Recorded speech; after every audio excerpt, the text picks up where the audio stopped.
नमस्कार सर, आपका नाम? नमस्कार, मेरा नाम प्रवीण भारत फटे है। जी, आपने गाय पालन की शुरुआत कौन से साल में की थी? हमने गाय पालन 2014 में शुरू किया था। अभी टोटल कितने गाय है अपने शेड पे? 20 गाय है। 20 गाय और 8 बच्चे हैं उसके। ठीक है सर। तो अभी इस 20 गायों का कितना कलेक्शन दूध का होता है? पर दिन का 300 लीटर होता है। और उसका रेट क्या मिल रहा है पर लीटर का? 35 रुपये 35 रुपये मिल रहे हैं। Okay sir. तो जो सभी गाय है वो कौन सी नस्ल की है? वो होलिस्टीन की है, एबीएस की है। दोनों की? हाँ, दोनों की। तो प्योर में है 100%? हाँ, प्योर में है, क्योंकि ब्रीड में कम रहता है तो दूध कम रहता है ना। तो उसका ब्याज का दूध जो टोटल रहता है वो कम रहता है। जो भी गाय है वो तकरीबन कितने प्राइस की आपने खरीदी? कितने प्राइस में खरीदी? वो लगभग 120, 130, 140 से खरीदा है। कई गाय घर में भी तैयार किया है ना अभी। जो बच्चे हैं, बच्चे से भी गाय घर का ही पैदाश किया ना अभी। ठीक है। तो कलेक्शन कितना हो रहा है बोल रहे हैं आप? 300 लीटर दिन का। उसका जो रेट है वो 35 से 36 मिल रहा है। ठीक है सर। तो इतने गाय का रख रखाव रखने के लिए कितने अभी 2 आदमी रखे हैं अभी। 2 आदमी रखे हैं। तो गाय पालन में जो चारा रहता है वो भी अच्छे क्वालिटी का होना चाहिए। तो चारे में आप क्या क्या दे रहे हो? चारे भी हमें अब एक टाइम को मुर्गास खिला रहे हैं, एक टाइम को ज्वारी का कड़वल, सुपर नेपियर घास और गन्ना खिलाते हैं। गन्ना? हाँ। और हरा वाला मक्का भी मिलता है तो लेते हैं। Okay okay. तो कैसे रेट में मिलता है अगर मक्का आपके एरिया में लेनी हो तो? अभी हमारे इधर कनिष्क का मक्का लेने हो तो 1700-1800 रुपये में मिलता है गुंटे का। और टन पे लेंगे तो 3000 रुपये टन पे मिलता है। तो हमें थोड़ा सा मुर्घास में बताइए कि मुर्घास पशुपालन में कितना महत्व रखता है? मुर्गास है तो सबसे अच्छा है। पशुपालन में मुर्गास रहेगा तो दिक्कत नहीं रहता है, क्योंकि मुर्गास एक ऐसी चीज़ है कि जिस टाइम हमको चारे की ज़रूरत पड़ती है, धूप के मतलब मई अप्रैल से जून तक बारिश का मौसम नहीं रहता है, तब खेत में मक्का वगैरह हरा वाला चारा नहीं रहता है ना, तब के टाइम मुर्गास खिलाएंगे तो अच्छा रहता है। तो आप कितना मुर्गास बनाते हैं हर वर्ष? हर साल में हम 100 टन मुर्गास बनाते हैं। 100 टन? और उसका जो समर एरिया में कौन से मतलब टाइमिंग है? अप्रैल में करते हैं उसका यूज? नहीं, हम अभी मार्च से चालू करते हैं। ओके। 5-6 महीने तक चलता है एक टाइम को हमारा मुर्गास, 6 महीने तक। तो मुर्गास बनाने का विधि कैसा रहता है? मुर्गास बनाने के लिए हमने अभी 2 खड्डे बनाए, मुझे बंकर बनाए जमीन के नीचे। जी। कितने फीट के उसकी गहराई? वो गहराई 3 फीट है, लंबाई 50 फीट है और ऊंचाई 6 फीट है। वो बांध बना के, मट्टी का बांध बनाया है, उसमें वो 500 माइक्रोन का पेपर डाला है और जो तालाब में रहता है वो वाला। और उसमें वो जो क्या बोलते चिक वाला मक्का रहता है, वो उसका कुट्टी करके उसमें डालते हैं, उसमें कल्चर डालते हैं और उसके साथ में हम लोग मिनरल मिक्सचर भी डालते हैं उसमें। जी। उसकी क्वालिटी बढ़ जाए इसलिए। और वो पूरा होने 50-50 टन का 2 हो जाएगा तो भर के वो उसमें और एक बार कागज़ डालते तिरपाल का और उसमें मट्टी डाल के पैक कर देते। वो 40 दिन के बाद में खोलते हैं खिलाने के लिए। तो हर एक गाय को कितना मुर्गास डालना चाहिए? सही मात्रा क्या है? 10 से 12 केजी। और दूसरा चारा? एक टाइम को वो वाला और एक टाइम को वो खिलाएंगे तो चलता है। क्योंकि 2 टाइम को मुर्गास खिलाएंगे तो उसका पेट जाम हो जाता है कभी कभी।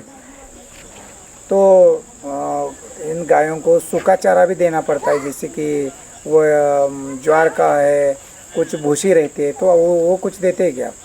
हम मक्का का सूखा वाला चारा देते हैं उनके मिक्स में, जो एक टाइम को मुर्गास खिलाते और एक टाइम को हरा वाला मक्का, सूखा वाला मक्का, सूखा वाला मक्का रहता है वो वाला गन्ना घास वो मिला के डालते हैं मिक्स करके। जी।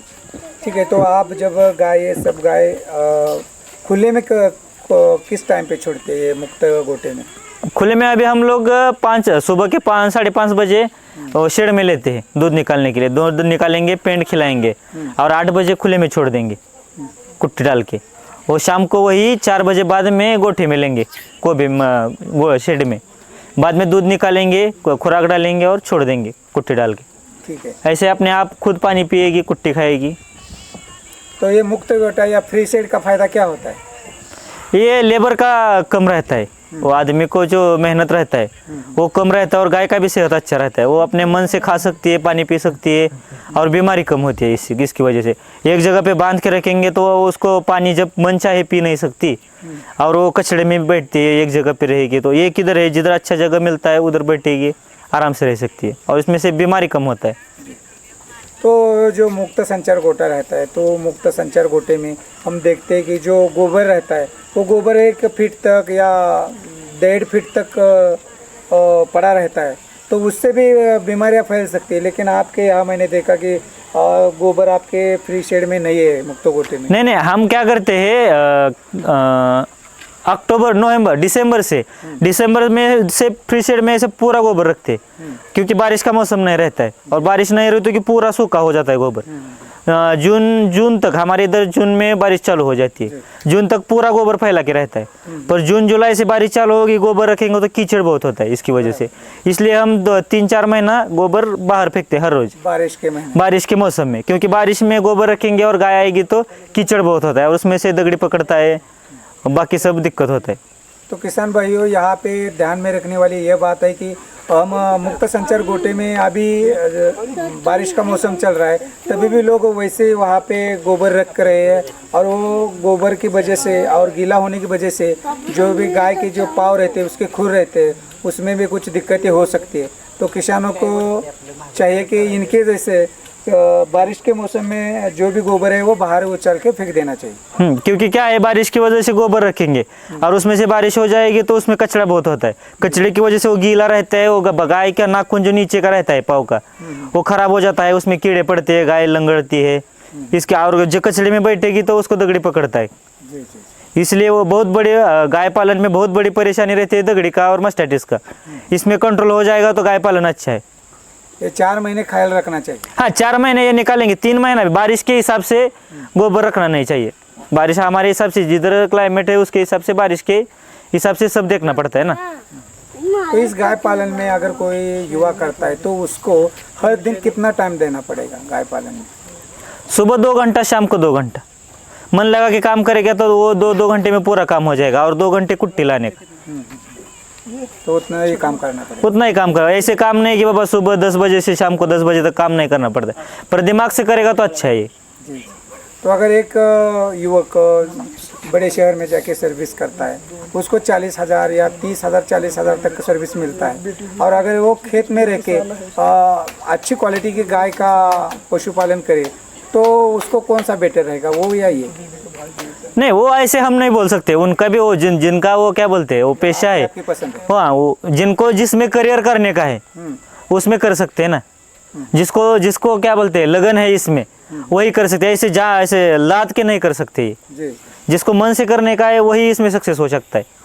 जिसको ऐसे नौकरी वाले को बोलेंगे ये करो तो वो नहीं कर सकेंगे ना, ऐसा नहीं।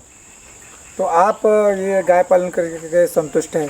हाँ, संतुष्ट है, पूरा संतुष्ट। अच्छे तरह कमाई कर रहे हैं? अच्छे तरह से कमाई कर। कितना कमाते हैं हर महीने का? हर महीने का 3 लाख मिलता है, उसमें से 1 लाख खर्चा होता है, 2 लाख मिलता है। ठीक है। तो आप किसानों की क्या सहायता करते हैं इस पशुपालन के माध्यम से? नहीं, कोई ऐसे पूछेगा तो हम बताते ना, जो अच्छा वाला रहता है उसको हम अच्छे से सलाह देंगे, क्या करना चाहिए क्या नहीं करना चाहिए, कौन सी गाय लेना चाहिए, ऐसा। तो बहुत से जो छोटे किसान होते हैं वो शॉर्टकट देखते हैं कि गाय में 40,000 की लूँगा, 50,000 की लूँगा, चाहे वो लंगड़ी हो कुछ हो, लेकिन नहीं, ऐसा नहीं करना चाहिए। गाय लेने के टाइम पे वो अच्छी लेनी चाहिए। वो 40,000 लगाएंगे तो वो गाय ही रहेगी, वो बात नहीं, पर वो दूध कितना देगी, उसमें खर्चा कितना आएगा, उसको खिलाएंगे कितना और हमको बचेगा कितना, ये भी ध्यान में रखना चाहिए ना। 6-7 लीटर दूध देगी तो उसका खर्चा कितना होगा और हमको कितना रहेगा, नीचे कुछ भी नहीं बचेगा। लेने के टाइम पैसा जाएगा, उसको दिक्कत नहीं, पर उसका ब्रीडिंग में सब देखना चाहिए ना। जी जी।